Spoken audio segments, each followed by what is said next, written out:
and put my hand on the gun and told the taxi driver, "You turn this taxi around and get it off the base now."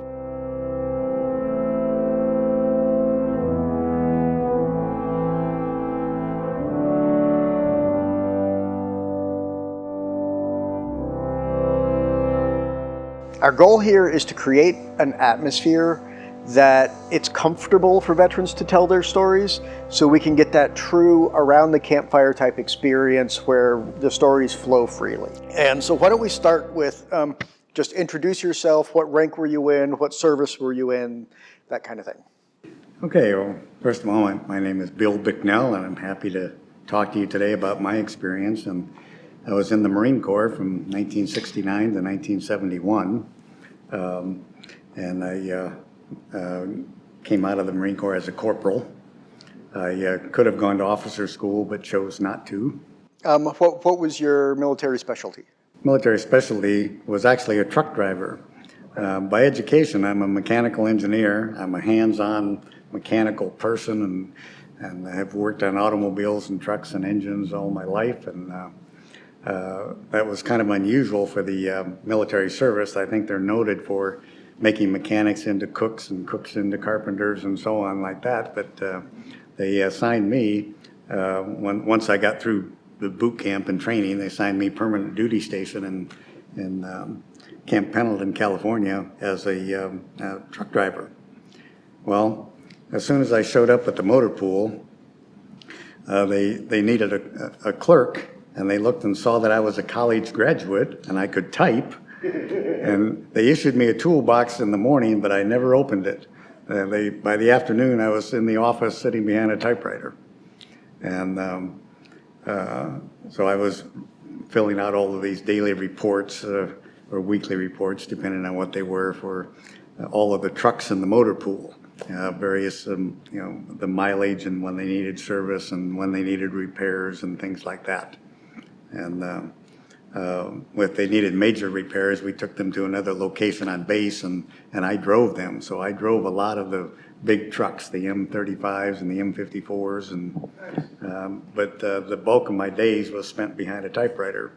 And this was also, besides the motor pool, it was the automotive school for the base. And so I wrote up lesson plans and typed them up and helped organize things for the school portion of the training for the motor pool. And you're right, it is unusual for people in the military to do what they knew before.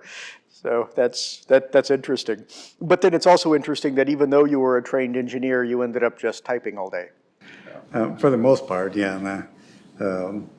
I've described it as sort of like I was radar that you see on MASH, that I knew all these reports were due, and to me it was an easy and simple thing to do, and I got them done in plenty of time, and they all had to be signed off by the captain in charge of our unit there, and so I'd type these up and I'd go look for them, and he'd sign them fine, never read them, he'd just sign them and we'd send them off. It was fairly routine, and I recall a couple times I went over looking for him, and he wasn't in his office, and I asked the other clerks in the office, I said, "I need to get these signed by the captain." I said, "Where is he?" And they told me he was in his alternate office. And I said, "Well, okay, what's the alternate office?" Well, it turned out it was the officers' club. And so I would walk over here. I was a corporal, and I'd walk over, and here he'd be sitting at the bar in the officers' club, and I'd sit on the stool next to him, and I'd put out the reports and say, "Sign this," and he'd sign them, and off I'd go. Nice. You were Radar O'Reilly. Yeah, I was Radar O'Reilly. Yep. So, okay, I've got to hear the whole story about kicking the Admiral off the base. Okay, my last duty station was Mare Island Naval Shipyard, which is north of San Francisco. And that's where the Admiral Rickover, who was in charge of the entire submarine fleet, or at least the nuclear submarine fleet, and I think maybe the entire submarine fleet for the Navy. So he was like number 2 level person in the entire Navy. And at that time, I was just doing guard duty. And well, well, actually, I had kitchen duties or something during the day and then guard duty at night or something like that. And what I recall is that one night, late at night, and I'm saying close to 11 o'clock because that's when the shift change was, and I think it was like a Friday or Saturday night, this taxi cab comes through the gate and it slowed down a little bit, and I could hear this person in the taxi cab, the windows were down, and I could hear him saying, just drive on through, just drive on through. But I stepped right in front of the taxi and made him nosedive the taxi without hitting me. And I walked around and I could see this older person in the back seat, gray-haired old man. And I said, sir, may I see your identification? And this person almost went ballistic. I mean, he said, I'm Admiral Rickover. He's pounding on the back of the front seat. I'm Admiral Rickover. And I said, sir, may I see your identification? Because the rules of engagement are that you don't let anyone on the base, excuse me, unless you personally identify them, know them, or they show you your ID. And he was just absolutely furious, and he was just turning beet red. He was so mad. But I didn't know him personally, and so I, at that time, had a gun in a holster on my side, and I didn't take the gun out, but I just flipped up the cover like I'm doing on my phone here, and put my hand on the gun and told the taxi driver, you turn this taxi around and get it off the base now. And he did. Now, there's multiple gates for the base, so he could have just gone to another gate and gotten in, but I wasn't sure if it really was Admiral Rickover or not. Yeah. But I knew in the barracks where we stayed where their picture of Admiral Rickover was. So within 10 or 15 minutes, it was 11 o'clock and time for the shift change. Oh, by the way, I should mention that when he came in, he was in civilian clothes. Mm-hmm. And so I had no reason to know who he was. So anyway, the shift change occurred a few minutes later, and we went back to the barracks, and I walked down the hallway, and there was a photograph of him by some submarine, and I looked at the picture, and I said, yeah, that was him. As far as I'm concerned, I was right and he was wrong, but I'm sure he could have made life miserable for me had he chosen to do so. I'm sure he could have. There was no repercussions? There was no repercussions. I never heard anything from it. Not everyone can say they've kicked a 4-star Admiral off the base, yeah. Oh. That's a good story. So you say you have more. Let's hear more stories. Well, the other thing, going way back to the beginning of going in the service, and actually even before, that this does relate to the service, but I was born with a congenital defect, and I was born with no ear canal in my right ear, and consequently had suffered a hearing loss. I have even to this day, but I finally got hearing aids when I was in my late 20s or so. But anyway, when I'd done my initial physical, they classified me as 2B, I think it was, instead of 1A. And so I didn't think I was going to have to go in the service. I wasn't avoiding the service. In fact, I even thought about making a career at one time. But anyway, with this classification, I thought I wasn't going to have to go in the service. So I went ahead and got married. My wife was 7 months pregnant, and I got another letter that says, you're 1A now, show up for service. And I did. Again, I wasn't avoiding it.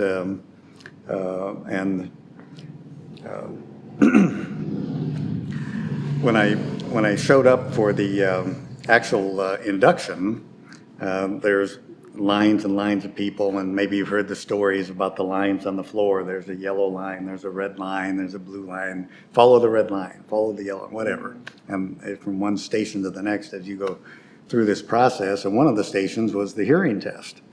And so I went in and took the hearing test like I have done before, and there were 2 hearing booths. And so 2 of us were given the test at the same time. And so we finished the test, and the 2 of us walk out of the booth, and we're waiting there, and the guy points in, we'll follow the red line or whatever, and both of us started down the line. Well, he grabbed the other fellow, and said, no, you wait here. I didn't think anything of it. There was no red flag or anything.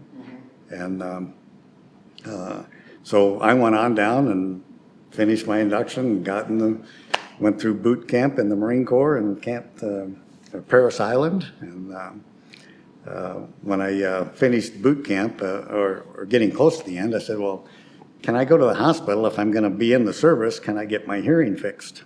And of course, they just blew me off and said, wait till you get through advanced training. So I go through advanced combat training in Camp Lejeune, and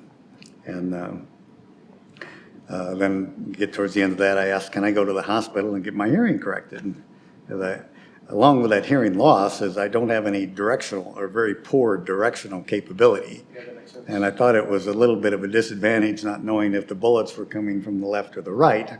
And so I wanted to get my hearing fixed if I could. Well, at the end of advanced combat training, they said, well, wait till you get to your permanent duty station. There again, just to blow off. So I get to the permanent duty station in Camp Pendleton, and this is where I was playing Radar's role there and all this, and I asked the captain, can I go to the hospital? He said, sure, go ahead. See what they can do for you.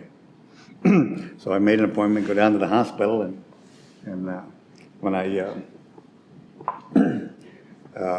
went into the waiting room, finally a doctor came in, and he was holding up my file, and he was looking at it like this. He wasn't looking at me at all. He was just looking at the file, not paying any attention to me. He said, what are you here for? And I said, well, I'd like to see if I can get my hearing fixed if I can. He says, there's nothing wrong with your hearing. And I said, sir, would you look into my right ear?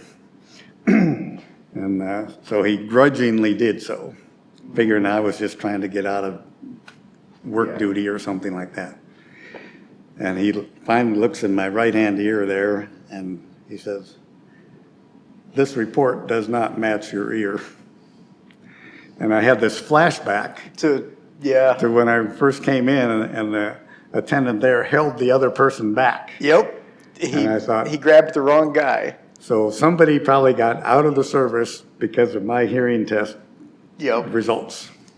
And thank you again for being our first guest, our first interview, because as is evidenced, we still have a little bit to practice on getting this set up and getting going.